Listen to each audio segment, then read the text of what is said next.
Okay,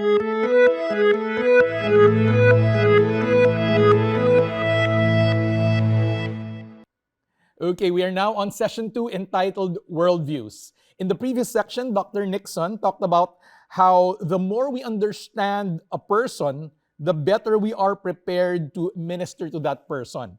And worldviews or understanding worldviews is one way or one major way that can help us understand a person. Now, all people have worldviews, but very few people are really aware of their own worldview or the worldview of other people and how important they are. Now, in this session, we will look at the definition of a worldview, its components, and the importance of understanding the different worldviews. We will also examine some of the major worldviews that people hold today. Now, first, let's look at the definition of a worldview.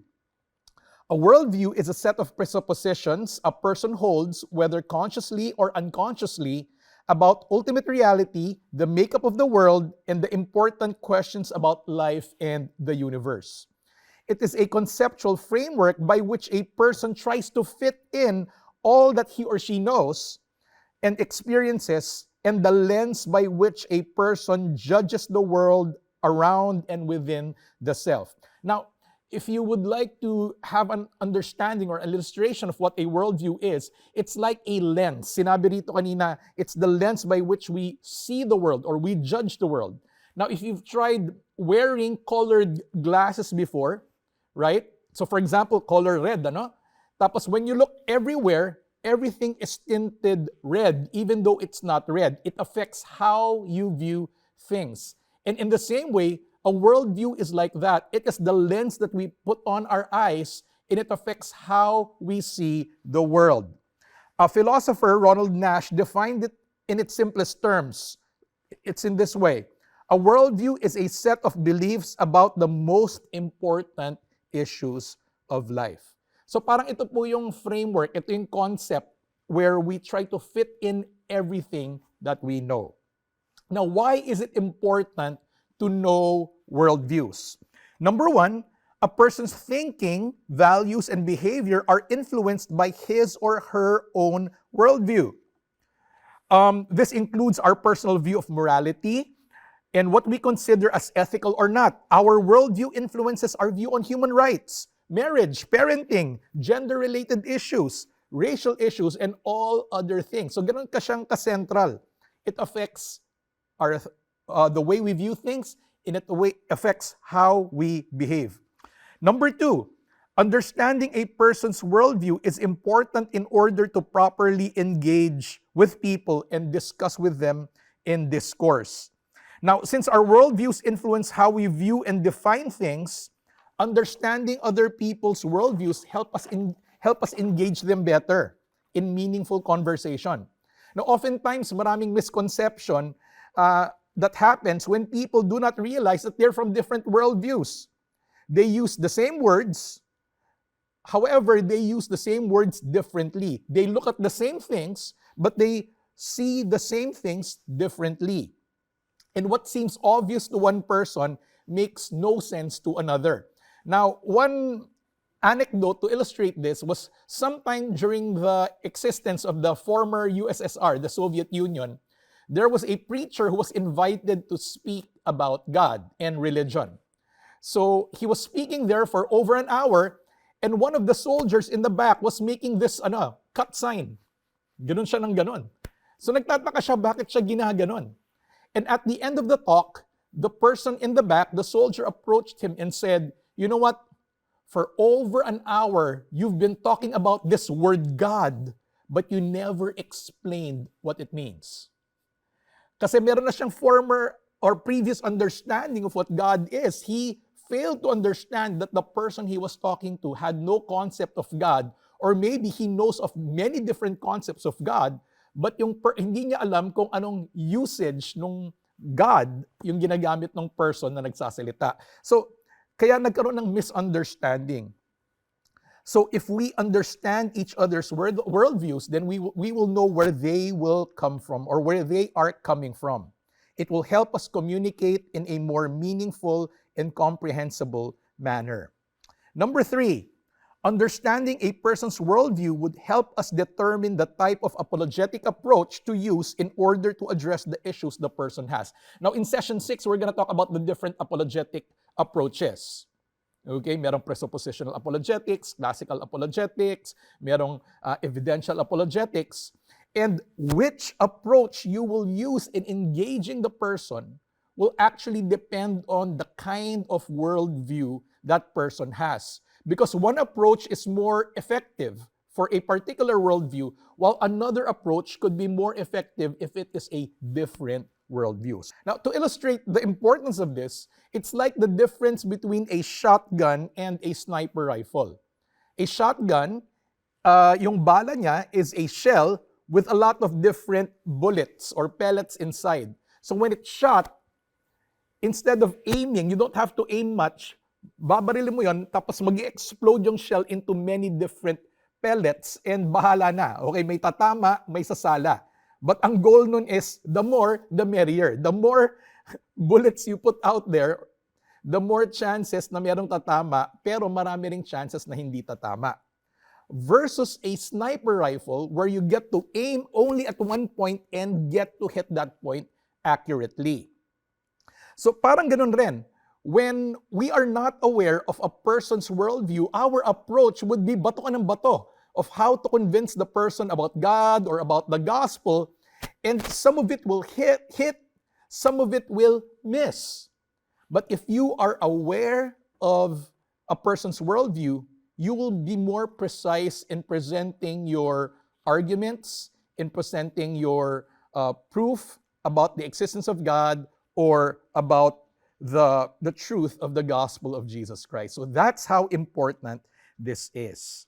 So for example, a person already believes in God, you don't have to talk to them anymore about the existence of God. If they believe in the Bible, you can use the Bible to share the gospel.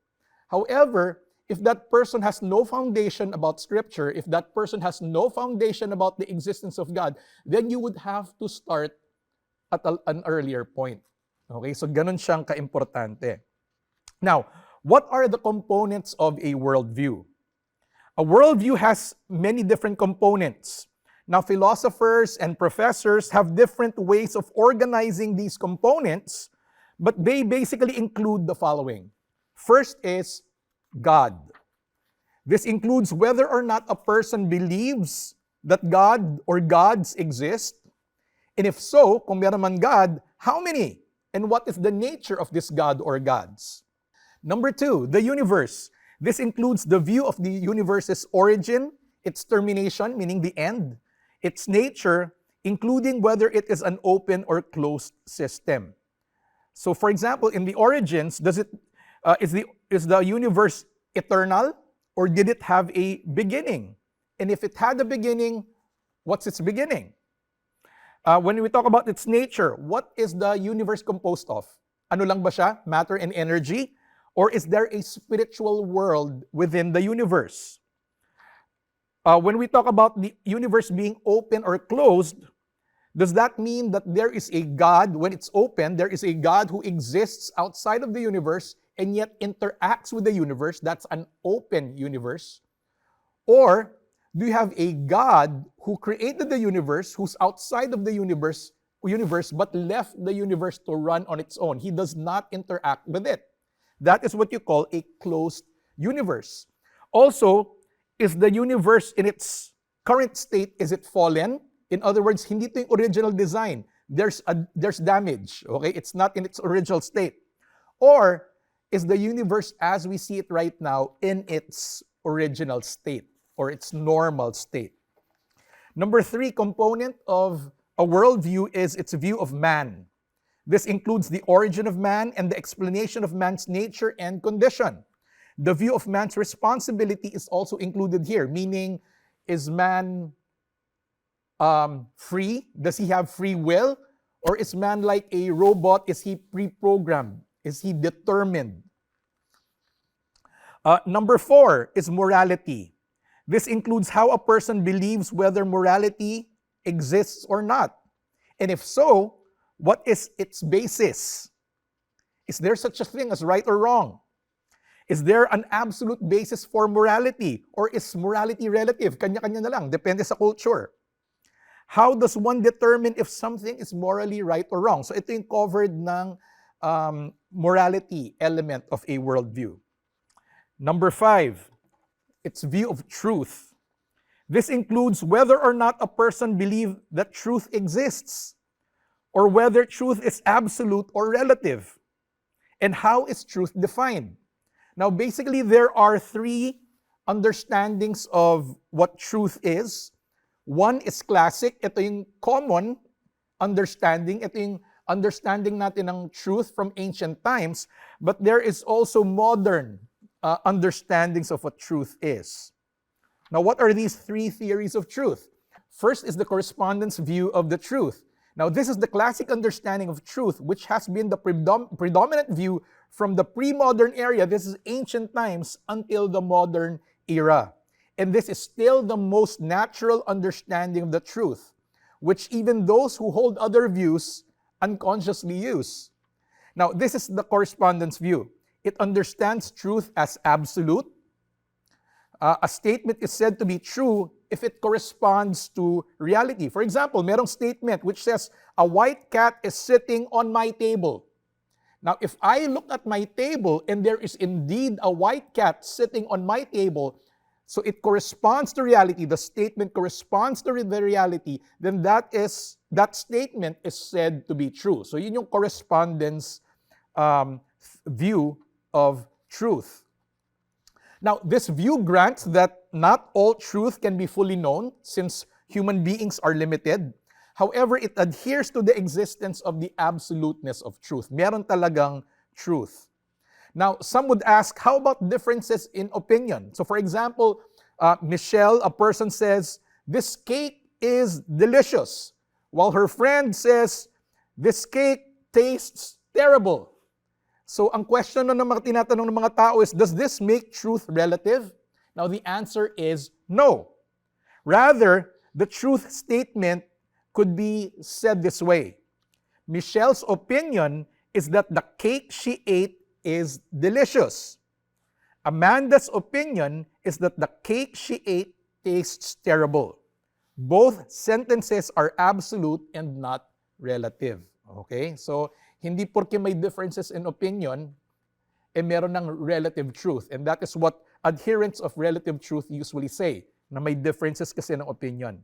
The strength of the correspondence theory is that this is how people normally and instinctively understand the truth. This is the most natural way of understanding truth. Even those who do not hold to the correspondence theory and to the idea that there is such thing as relative truth, or there's no such thing as absolute truth, what they do is they use absolute truth to argue their view, thus making their statement self-defeating. Okay, kinokontra nila yung sarili nila. For example, merong statement, there is no such thing as absolute truth. All truth is relative. Now that statement is actually a statement of absolute truth. Kasi there is no such thing, linhat na, as absolute truth. All truth, so linhat ulit, is relative. That is making a statement that is absolute. So it is self-defeating. Okay? Kaya mas coherent talaga, mas natural ang tinatawag na correspondence view of truth.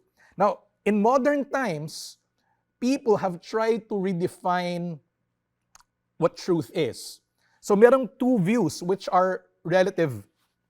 First is the coherence view. This is a non-correspondence theory of the truth and is relativistic in nature.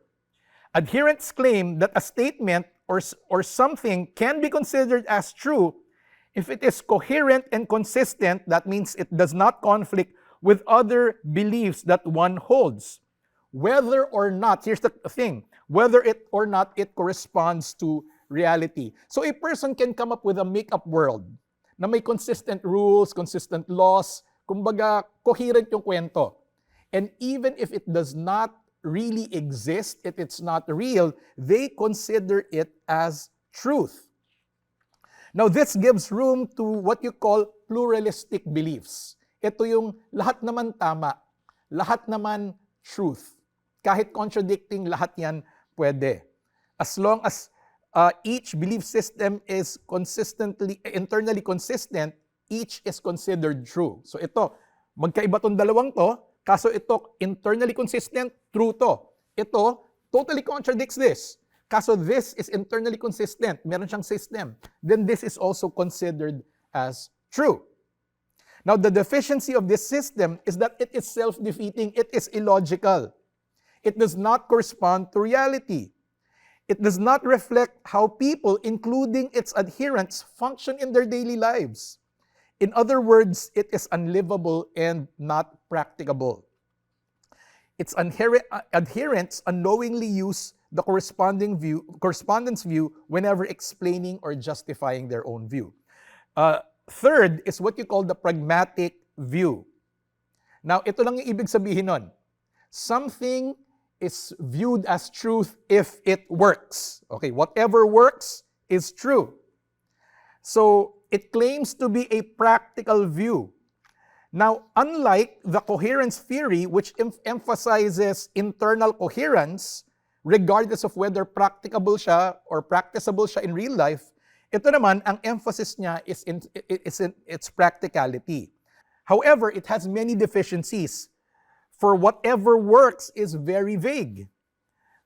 Example, if something works in one situation, it may not work in another very similar situation. Furthermore, it is oversimplistic. Kasi when you look at something, whatever works, what contributes to one working has many different factors. Okay, maraming different factors that contribute to something working. And it is difficult to isolate alin ba doon yung nag-make nung thing na yun work. Okay? So, though claiming practicality, this view is actually not practical at all. It cannot be practically carried out. Lastly, it is divorced from morality. So for example, if violence or lying works in accomplishing a certain goal, should this lying be considered truth? What value should one hold on to? Yan yung deficiencies nito.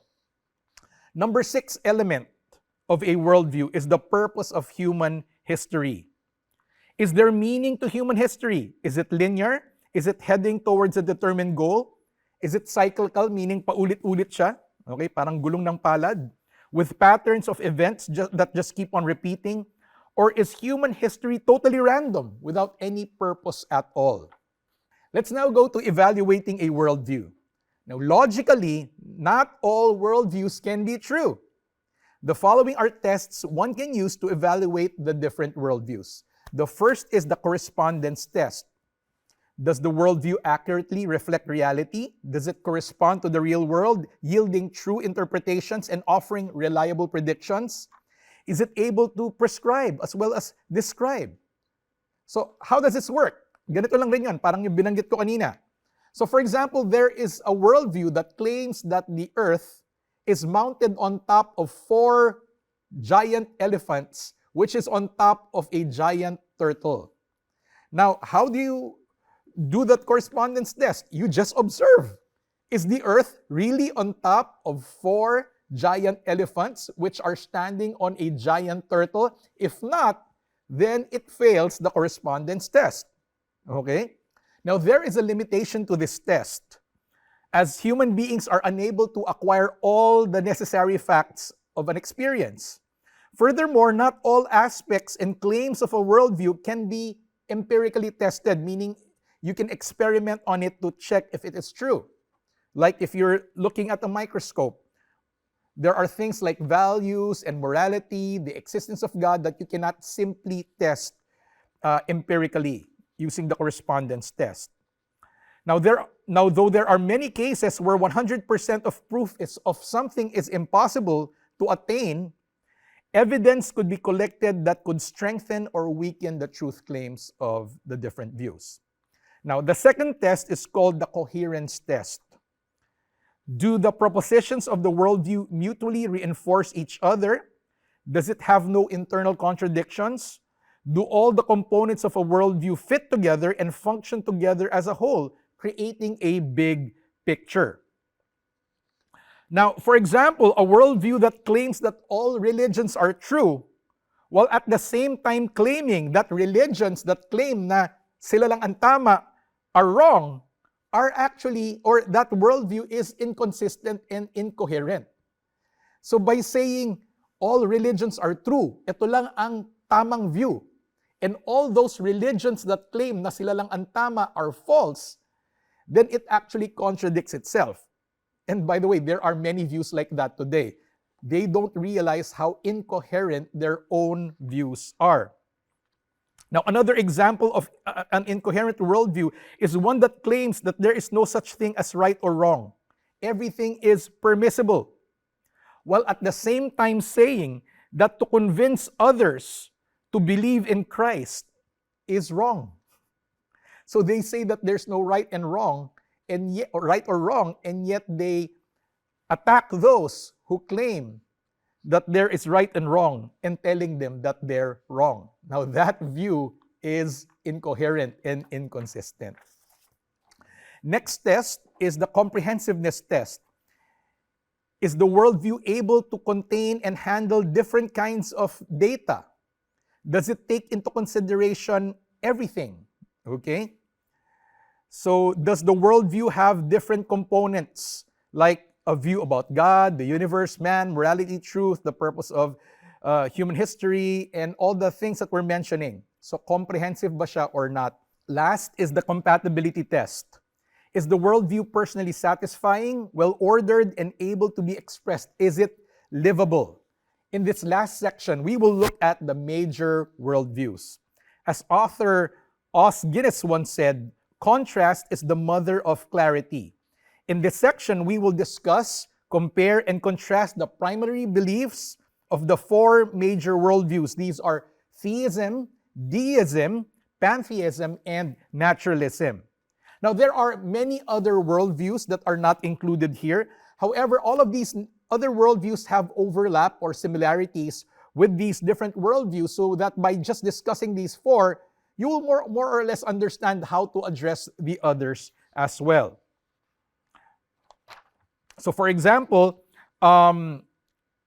Islam, Judaism, and Christianity are versions of the worldview called theism.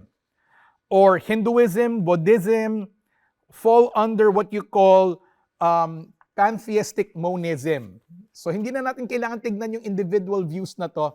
By understanding the major umbrella views, we would have an understanding of these other views as well. Now note that not all of the different details of the view will be discussed, but we will present only the core beliefs and distinctives. Also, in my lecture, I won't be mentioning each and every detail. Only the highlights. You can just read this on your own when you study at home. Okay lang ba yan? Okay, the first worldview that we'll look at is theism, particularly Judeo-Christian theism. Now, theism is the umbrella term for the worldview of Judaism, Christianity, and Islam. The presentation below will be primarily for Judaism and Christianity. However, a lot of it will also apply to Islam. Now, what is theism's view about God? It believes that only one God exists. Now, of course, merong difference ang Christianity at saka ang Islam and Judaism, where Islam and Judaism believes that there is only one person in one God, and Christianity are three persons in one God. But both or all of them believe that there is only one God. And this one God is what you call an infinite personal being. So he is unlimited, and yet he is personal. So he has a mind, merong emotions, merong thoughts, able to communicate. And this one God is distinct and independent of the universe. This means God is transcendent. He is outside, or he is not part of the universe. However, he created and sustains the universe, and he also intervenes with it. That means he is present or immanent. So though he is outside of it, he interacts with it. Now, what is theism's view about the universe? The universe is not eternal. It had a beginning. All of creation, including the material and non-material aspects of creation, were all created by God. Now, when God created everything, He described creation as very good. However, the universe in its current state is fallen. So in other words, hindi ito yung normal. There's something wrong with the universe. The universe is open, meaning God interacts with it. However, the current state of things will change and God will renew heaven and earth. It will be redeemed and glorified to be humanity's dwelling and a dwelling place for God forever. Now, belief about man. Man was created in God's image to be His representatives on earth. Therefore, all life is sacred. Humans, in their original state, God considered as very good. However, because of the fall, humanity's state is now fallen. Humans still retain the image of God, but that image is distorted. The fall resulted in us having a sinful nature, and all aspects of human nature were affected by sin. Humans are not just sinners because we sin, but we sin because we have a sinful nature. Belief about morality. Theism believes that absolute moral law exists. It finds its basis in God's nature. As the Creator, He has the sole right to determine what is right and what is wrong. God is a moral being, and morality is anchored or based on His attributes. The moral law is absolutely binding on all, particularly God's image bearers, that's human beings. And since the moral law comes from God, it is over and above any human law. Humanity has a duty to keep and observe God's moral law. How about the view of truth? Truth exists and it is absolute. Truth is absolute for everyone, everywhere. So it doesn't matter who you are or where you're from, wherever you are, truth in one place is truth also in another place. Truth is understood as a correspondence to reality. So ito yung tinatawag na correspondence view of the truth. How about the view of human history and destiny? Human history is linear. It is headed towards an end. It is purposeful, meaning God guides it towards His ultimate goal. Theism also acknowledges that there will be a day when everyone will be brought to justice. Humans' moral actions will be rewarded or punished. Humans will experience eternal rewards in the new heavens and the new earth, or eternal punishment in hell based on our relationship with God and how we have responded to God's grace and mercy. Now, how do we evaluate theism based on the different ways of evaluating a worldview? Now, Judeo-Christian theism arguably is the worldview that best suits reality. In making sense of everything in this world, theism is still the most rational and coherent of all worldviews. As Christian apologist John Warwick Montgomery argues, nothing in this world is able to explain its own existence. Thus, there must be a God in order to explain the world in which we find ourselves. The existence of God, as revealed in the Bible, is still the best logical explanation for the universe we live in. Another thing about theism is that it is strongly internally coherent, and it's very comprehensive. It covers every aspect of life. It is also compatible with life, having expressions that are practicable and livable. It strongly corresponds to reality and could explain its current state. Now, of course, there are criticisms from others. It still remains the best worldview to explain everything. The second worldview that we're going to look at is deism. Deism is based on rationalism. Now, ano yung rationalism? It is the belief that mind is supreme. The human mind or human reason is supreme above all, and it should be the basis of judging everything. Now, deism found its beginnings in the West during the age of the Enlightenment. It critically rejected religious scripture and special divine revelation. Deists emphasize natural theology. What do you mean by this? It is the knowledge of God that you can get by observing nature. Okay, that's what you mean by natural theology. So they don't rely on scripture, they observe the world, they observe the universe, and that's where they get their ideas about God from. They believe that truths could only be established by reason and empirical observation. Now, what's their belief about God? They believe that a transcendent God exists and is distinct from the universe. So similar siya sa theism. However, they believe that the God of the universe who created everything left the universe to run on its own. Parang clock, okay? Create mo yung clock, sinusian mo, tas hinayaan mo na lang siyang tumakbo. It's running on its own. That's their view. So since this is their view of God, they view the universe as closed. Since God does not interact with the universe, and since God does not interact with the universe, they don't believe in miracles, in special revelation like the Bible, and that God could only be known through creation. Now, I mentioned earlier already that the belief about the universe is that it's running on its own, that it is a closed system. Furthermore, they understand the universe to be in a normal state. So, kumbaga, hindi fallen. What we see right now, how things are functioning, is as how God created it to be.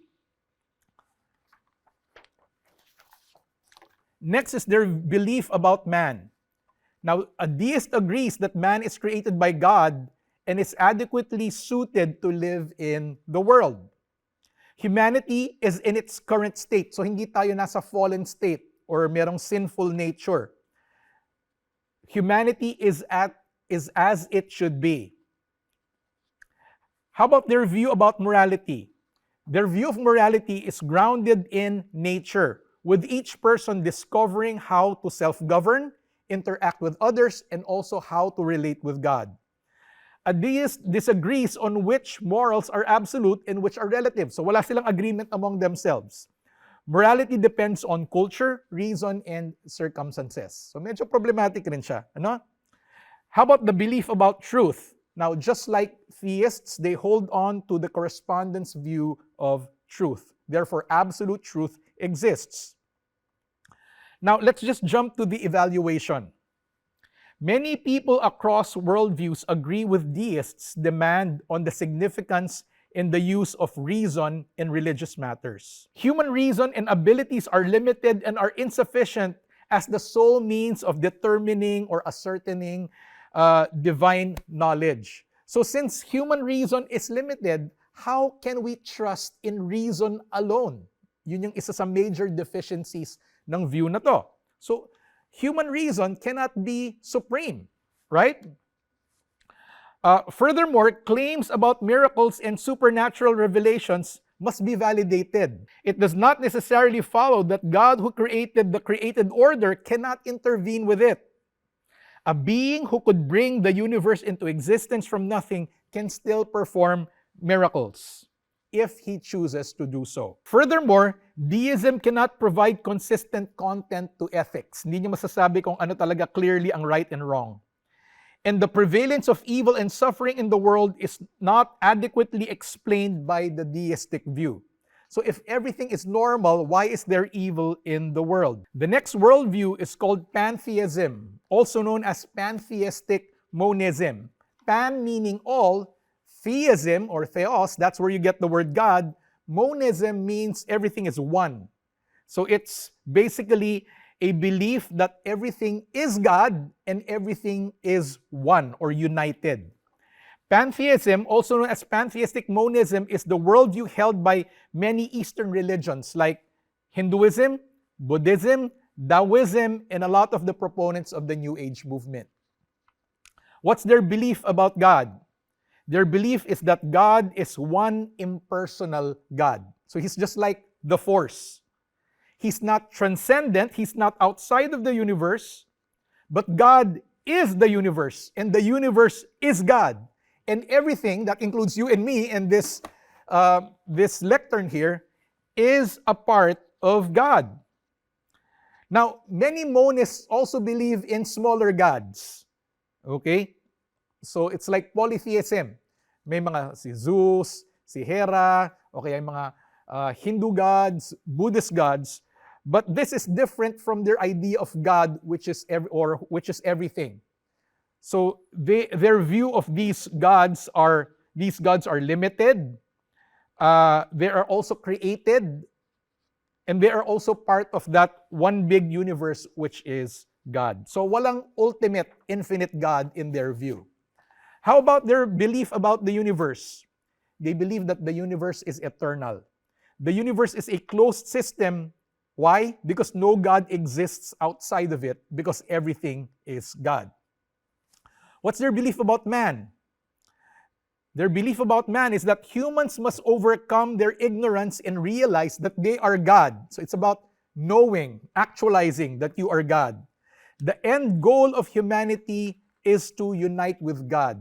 Parang ma-empty ka of yourself and to become part of the universe. That's their view.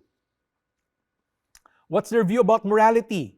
For them, there is no such thing as good and evil. Because if good is part of God and evil is part of God, then what distinguishes good from evil? If they're all part of the same thing. Therefore, walang basis for morality ang pantheism. How about belief about the truth? Now, you might be surprised about this, but their understanding of truth is that it is relativistic and pluralistic. So, many truths, kahit nagko-contradict tong mga to, there are many truths. And truths are very relative, kanya-kanya na lang. There is so much skepticism about logic, the rules and laws of logic, and they view it primarily as something Western mindset, Western worldview, not applicable to them.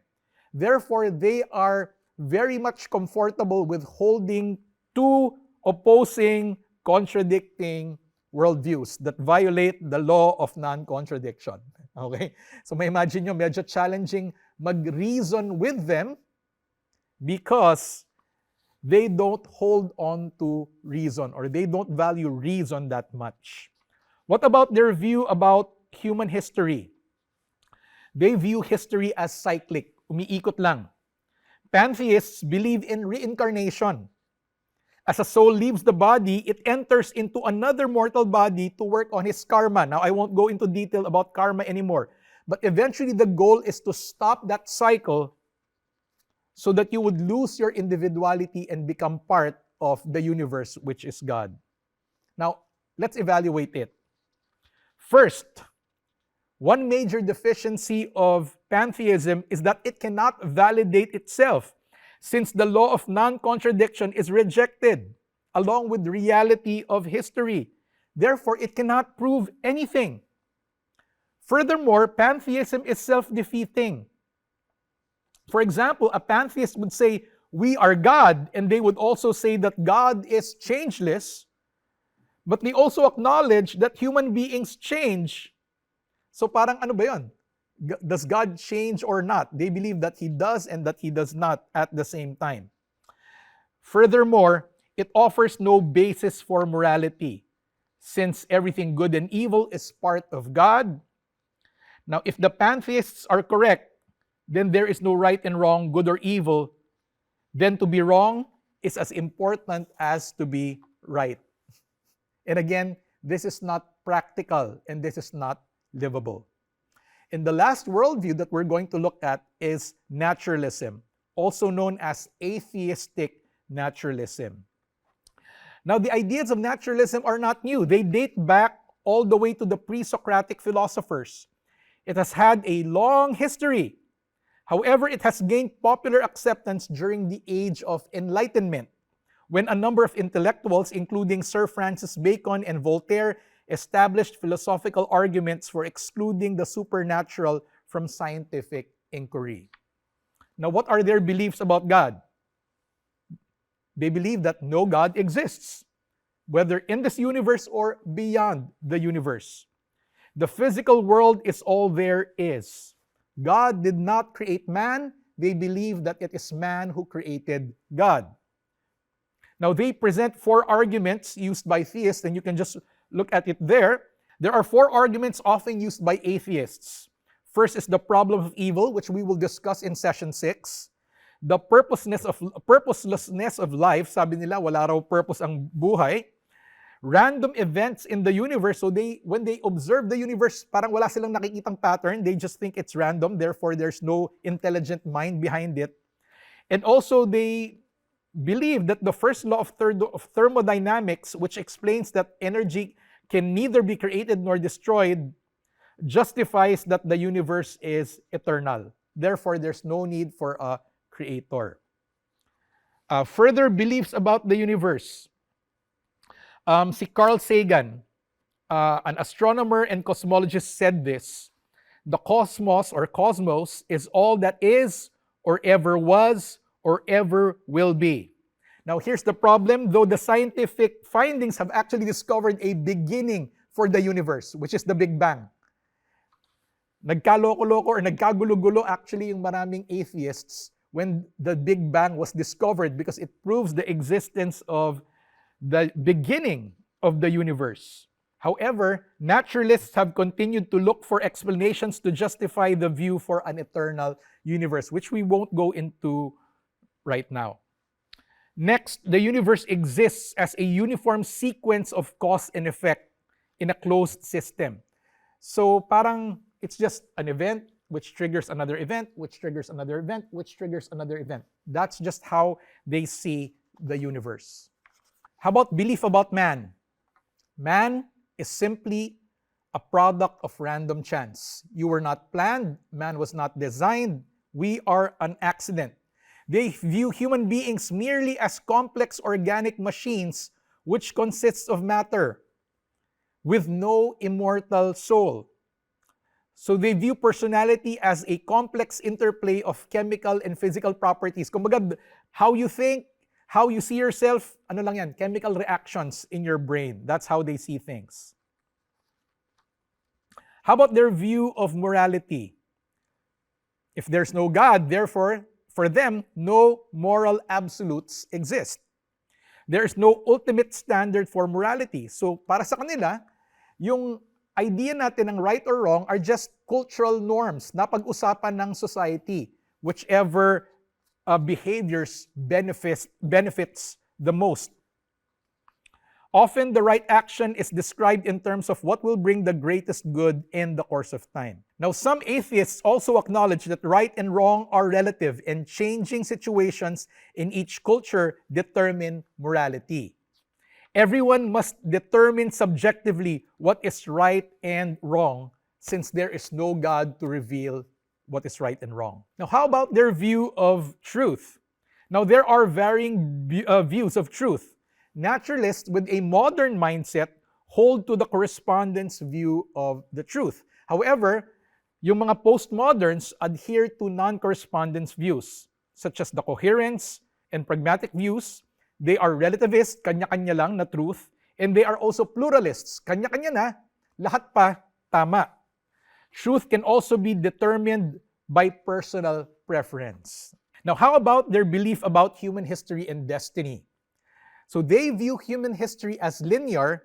However, these are just a chain reaction of events with no overarching purpose at all. There is no eternal destiny for man, and humans will simply die and cease to exist. Let's look at the evaluation of this view.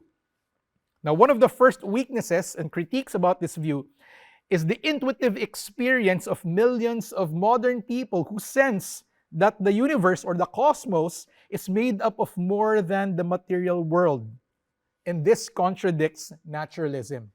A lot of people have this sense that there's something beyond what they can see, and you can't simply dismiss that. Secondly, a logical basis for a consistent ethic cannot be provided by naturalism. If everyone were consistent naturalists, then there would be chaos. Kasi walang solid basis for properly behaving towards one another. Naturalists also have no satisfactory basis for determining knowledge and truth. Why? Kasi if the brain is merely a byproduct of chemical and electrical reactions and impulses, and if the brain is merely a product of random chance, then how can you trust your brain at all? If you're saying this is logical, this is not logical, how can you trust that logic is right or wrong if the brain is nothing but an accident? So wala rin silang solid basis for determining what is truth. Furthermore, it is already intellectually biased. It already presupposes the non-existence of the supernatural as the possible explanation of certain phenomenon. Now, this is what naturalism is, okay? It believes that everything can be explained naturally because everything that exists is simply matter and energy.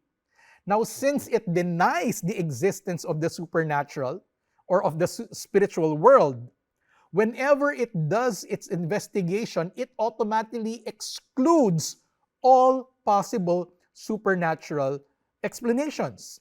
Now, I was asking a skeptic, an agnostic, I asked them, sa tingin mo, alin yung mas intellectually honest? Somebody who is presented with all possible options and based on his evaluation of the arguments, chooses the explanation which best fits the observations? Or is it more intellectually honest to beforehand, without prior investigation, already say or exclude this group of explanations as, wala na kaagad yan, dito lang ako mamimili? And interestingly, that agnostic or atheist said, mas intellectually honest yung nagko-consider ng lahat. Hindi yung wala ka pang sinisimulang investigation, in-exclude mo na kaagad ang isang category. And this is the problem with naturalism because it presupposes that there is no such thing as a supernatural or spiritual explanation. Okay? And it's interesting, ano?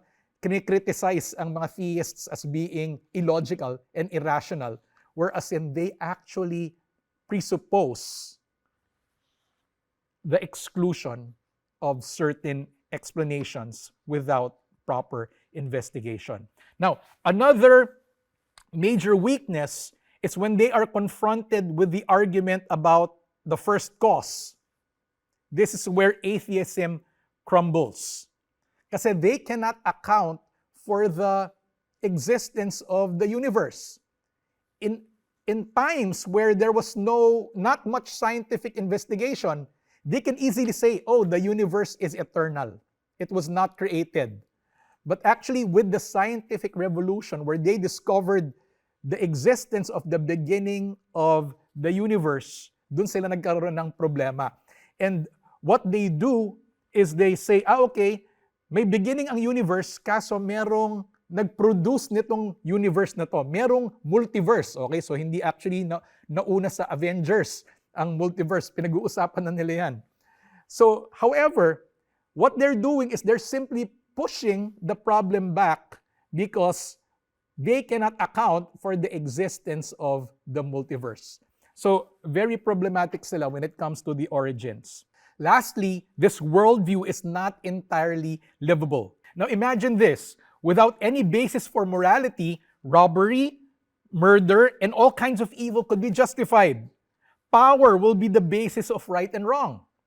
Furthermore, if everyone truly believed that they are merely products of random chance, merely complex organic machines, then life will not be held sacred. Ang daling pumatay ng tao, ang daling mag-abort, ang daling mag-mistreat ng ibang tao.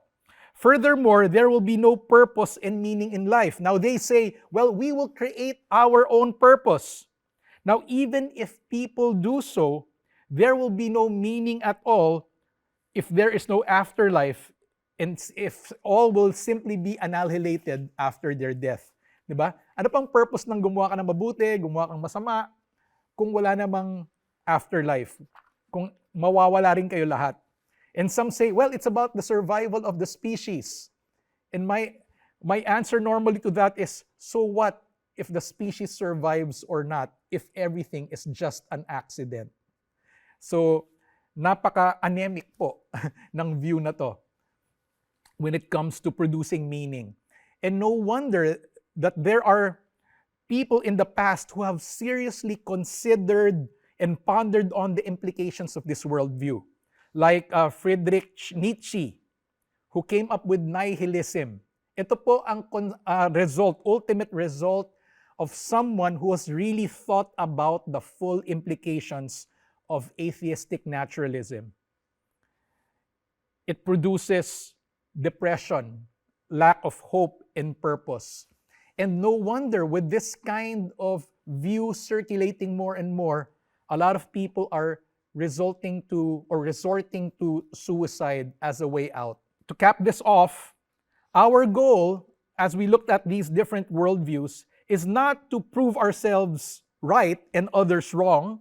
It's not to outwit them, but our goal is to understand them so that we could reach out, communicate with them, and share the gospel to them. Now, this concludes our session on worldviews.